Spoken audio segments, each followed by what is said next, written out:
আমার মাথায় ঢোকে না যে বাপ আরবিতে কথা বলে, মা আরবিতে কথা বলে, তাহলে সেই বাপ মার ছেলে বাংলায় কথা বলতে শিখলো কি করে? পৃথিবীর শুরু তো দুটো মানুষ, আদম আর হাওয়া। তো আদমের ভাষাও আরবি, হাওয়া বিবির ভাষাও। এখন আপনি কোনোদিন দেখেছেন যে বাপ মা আরবিতে কথা, বাপ মা বাংলায় কথা বলে, আর সেই বাপ মার কোলে মানুষে ছেলে হিন্দিতে কথা বলছে? কখনোই কখনো হবে না। কিন্তু আমাদের বাপও একটা, মাও একটা, বাপ আর মা আরবিতে কথা বলতো, কিন্তু আমরা বাংলা শিখলাম কি করে? আমার যতদূর মনে হয়েছে পৃথিবীতে হাজার হাজার ভাষা, হাজার হাজার ভাষা। এক্ষুনি আমরা বাংলা, ইংরেজি, হিন্দি, উর্দু, পার্সি, তামিল, গুজরাটি, মারাঠি, 10-20টা ভাষা আমাদেরই দেশে আছে। ওদিকে আমাদের এই ভারতবর্ষের ত্রিপুরায় একটা ভাষা আছে, ওরে যে কি একটা বলে ত্রিপুরার ভাষাটা। আসামের একটা ভাষা আছে, তারে বলে অসমীয়। তারপরে গুজরাটিদের একটা ভাষা আছে, তারে বলে গুজরাটি। কেরালাদের একটা ভাষা আছে, তারে বলে মালিয়ালাম। তো এক ভারতবর্ষেই কত রকমের ভাষা আছে। তামিলরা কি ভাষা বলে? তামিল তামিল তামিল ভাষা। কিন্তু অন্ধ্রায় তেলেগু। আর এই ত্রিপুরায় কি আছে একটুখানি বলেন দিন? আমার সে নামটা ভুল হয়ে যাচ্ছে। ওদের একটা ভাষা, সেই হিড়িং বিড়িং বেনা করে না, কানাড়া না, ওদের ওই আর কি ত্রিপুরার আদিবাসীরা যারা, ওরা তো ট্রাইবাল জাতীয়, ওদের ভাষাটা ঠিক নামটা মনে হচ্ছে না। যাই হোক, এই হাজার রকমের ভাষা হলো কিভাবে? হ্যাঁ, বাপ মা তো আরবি ভাষা, ছেলেপিলের এত ভাষা শিখলো কিভাবে? আসলে আমার যেটা মনে হয়েছে পড়াশোনা করে, এই ধরনের একটু ভাবনা চিন্তা করে, যে নূহ নবীর প্লাবনের পর মানুষ একটু ছড়িয়ে যায়, যে কজন ছিল একটু ছড়িয়ে ছিটিয়ে গেলে, তারপরে বহু মানুষ কখনো কখনো জাহাজে সমুদ্রে যাপন করতে, যে জাহাজ সমুদ্রে ডুবে গেছে, তো মানুষ, কিছু মানুষ হাঙর পুঙুরের পেটে গেছে, কিছু মানুষ যে যার মতন সাঁতার দিয়ে জঙ্গলে উঠে গেছে। আমি ট্রাইবেলদেরও দেখেছি, ত্রিপুরার ট্রাইবেল যারা, ওদেরকেও দেখেছি। আবার বারাটাঙ্গের জঙ্গলের যারা ট্রাইবেল, তাদেরকেও দেখেছি। আমি নাগাদেরকেও দেখেছি, আমি মণিপুরীদেরকেও দেখেছি। নাগারা এখনো পর্যন্ত ঠিক কোমরে এতটুকু কাপড় পরে, আর মহিলারা হলে বুকে একটা এই হালকা করে একটা কাপড় পরে, আর কোনো কাপড় নেই তাদের। আর অরিজিনাল নাগা যারা, তারা একদম পুরো জন্মদিনের পোশাকেই থাকে, একদম জন্মদিনে যে পোশাক নিয়ে মার্কেট থেকে এসেছিল ওই পোশাকে আজও ঘোরাফেরা করেছে। আমাদের ভারতীয় আছে, অসমের নাগা লাগা। তাহলে এই ভাষাটা বাপ আর মা যে ভাষী, সন্তানদের তো সেই ভাষাই থাকার কথা ছিল, কিন্তু এত নতুন নতুন ভাষা কিভাবে এলো মানুষের ভিতরে? আসলে জঙ্গলে থাকতে থাকতে, ওই জঙ্গলের ওপারান্তে একজন, এ প্রান্তে একজন, হয়তো দেখা যাচ্ছে 10-20 বছর জঙ্গলে থাকতে থাকতে ওদের সঙ্গে ওদের কথা হলো। এখন 10 বছর যদি কেউ কথা না বলে, মানুষ না পেলে কথা বলবে কার সঙ্গে? মানুষ যদি না পায় কথা বলবে কার সঙ্গে? আর 10 বছর যদি একটা মানুষ কথা না বলে, অটোমেটিক্যালি ভাষা পুরো হারিয়ে যাবে। ভাষা হলো একটা জীবন্ত নদী।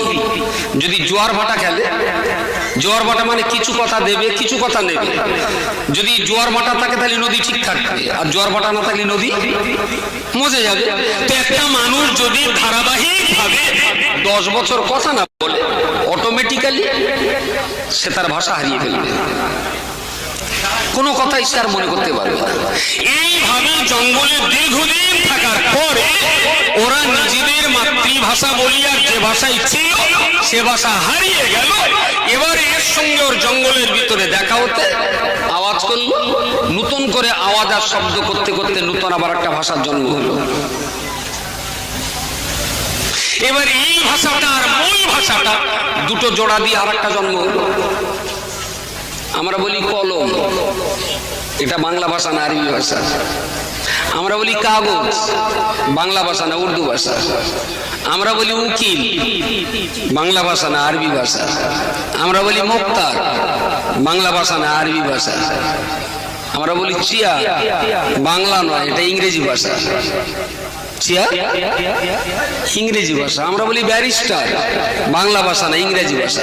তার মানে প্রথমে স্বাভাবিক মানুষ আর জঙ্গলের মানুষ ভাষা দুটো হলো, আর এই দুই ভাষা যখন এক জায়গায় হয়েছে, ক্রস হয়ে তখন আর একটা ভাষা হয়ে গেছে। এইভাবেই মনে হয় বাড়তে বাড়তে বাড়তে বাড়তে পৃথিবীর কত ভাষা জন্ম নিল আর কত ভাষা মরে গেল, তার কোনো খবর নেই, কোনো খবর নেই। আমরা এখানে একটা ভাষায় কথা বলি, এই ভাষাটার নাম বাংলা ভাষা। বাসন্তী বাসন্তী, ওদিক কি ভাষায় কথা বলে? বাংলা না? আপনি ফিরে রে ফিরে ফিরে বাংলায় কি বলে? আগে হাসতেছেন। বাসন্তীর লোক ফিরে রে কি বলে একটু বলবেন? বলার কোনো? আচ্ছা, আপনার কাছে খারাপ, ওদের কাছে একই বাংলা ভাষার ভিতরে যদি এটা হয়, একই বাংলা ভাষার ভিতরে যদি এটা হয়, বর্ধমানে একটা গ্রাম আছে, তার নাম ভাতার। ভাতারের পাশে আর একটা গ্রাম আছে, তার নাম শুষ্নিয়া, ডাক নাম ময়াকার টয় সুন্তস্তয়কার মাটিয়া, প্রচলিত আমরা বলি মেটে, তাই না? আড়বালিয়া প্রচলিত বলি আড়বেলে, স্বাভাবিক। আমি বললাম ভাই শুষ্নের গ্রামটা কোন গ্রামের পাশে? তা বললো ভাতারের পাশে শুষ্নে। জিজ্ঞেস করলাম গ্রামের নাম, এরকম কাঁচা খিস্তি দিলে এ কি ভাষা? ওরাও বাংলায় কথা বলে, ওরাও বাঙালি, ওদের কাছে এটা মোটেই দোষের নয়। তো পৃথিবীর মাটিতে আল্লাহ মানুষকে পাঠালেন, দুটো আদম হাওয়াকে পাঠালেন, তার থেকে এত বিরাট বংশমালা বিস্তার করেছে, মানুষের ভাষাও পাল্টে গেছে, লক্ষ কোটি কোটি মানুষকে আল্লাহ সৃষ্টি করেছেন। পৃথিবীর দুটো মানুষের চেহারা একরকম নেই, দুটো মানুষের চেহারা। কার কেরামতি? দিদির, মোদির, আল্লাহ। দুটো যমজ, দুই ভাই, দুটি একই রকম দেখতে, একই রকম দেখতে। ওই শাস্তানাম নাই, ডন্ডিহাটের দিকে বাড়ি, দুটোর একই রকম দেখতে। ছোট্ট বদমাইশি করে ওই ফুচকাওয়ালার সঙ্গে চুক্তি করেছে, ফুচকা কত একটা দাম বলেছে, তাহলে তোমারও তো 100 হবে? হ্যাঁ হবে। তাহলে 100 না হলে বল দাম দেবো না। তাহলে তুই যদি 100 খাতি পারিস তোর দাম দিতে হবে না।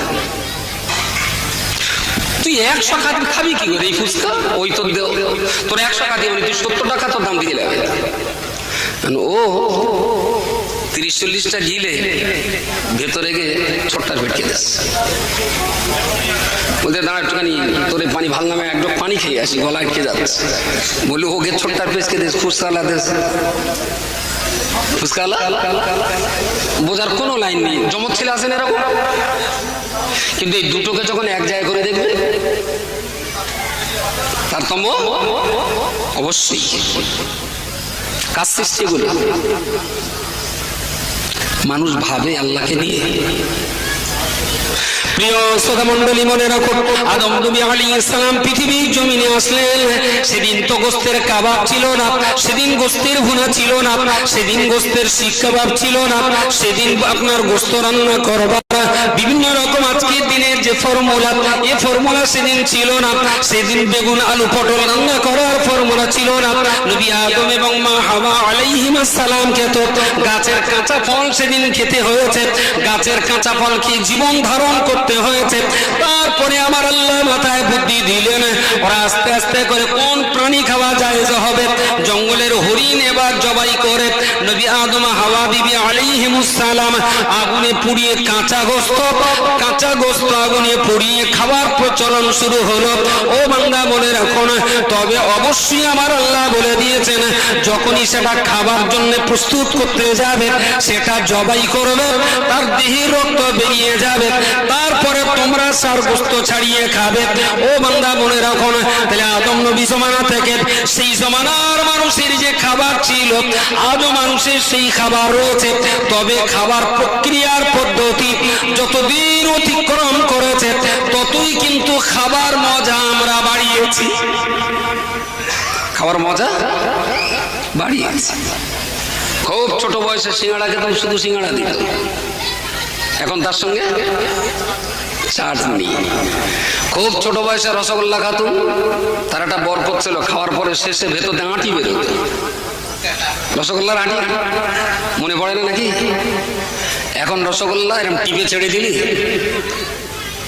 ফুলে আবার মোটা হবে, স্পঞ্জ।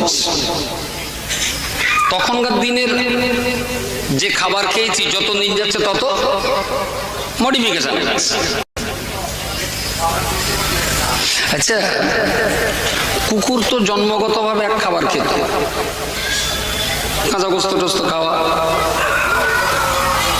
4 নম্বর চৈতালির কুকুর কি এখন গোস্ত রেডি খাচ্ছে? হ্যাঁ, পশু পাখিদের খাবার যা ছিল কোনো মডিফিকেশন হয়েছে? ওরা কোনো ডেভেলপ করতে পেরেছে? আচ্ছা, চিল তো ছোট বয়সে দেখেছি, চিল মাসাল, ওরা তো এরকম ঝাঁপ মেরি পুকুর থেকে হয়তো দুটো মাছ, একটা মাছ পা দিয়ে ধরে নিয়ে গেল, গাছের ডালে রেখে ঠোঁট দিয়ে ছিঁড়ে খেলো। সে চিল আজও কাঁচা মাছ খাচ্ছে না ভাজি করছে মাছ? চিল পৃথিবীর একটা প্রাণী দেখান দিন যে তারা ডেভেলপ করেছে, একটা প্রাণী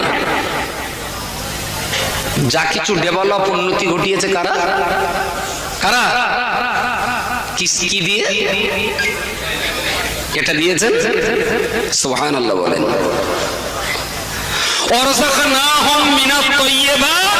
মানুষকে যেমন শ্রেষ্ঠত্ব দান করেছি, জলে স্থলে শূন্য মার্গে তাদের বাহন দিয়েছি, আবার তামাম দুনিয়া জুড়ে সবচেয়ে উন্নত মানের খাবারটা মানুষকে দিয়েছি। গরু জবাই করে সুন্দর করে রক্ত ঝরে গেল, ছাল চামড়া ছাড়াও, শীত ডাঁড়ার শীতটা ফেলে দাও, ছোট ছোট কুচি কুচি করে, মন চাইতো ভুনা করে খাও, মন চাইতো কিমা করে খাও, মন চাইতো গোশের চপ করে খাও। আর একটা দেখ নাম বলে গোস্ত রান্না, কালিয়া, কোফতা। শুধু এক গোস্ত দিয়ে অন্তত 15-16 রকমের খাবার তৈরি হচ্ছে, এক গোস্ত দিয়ে।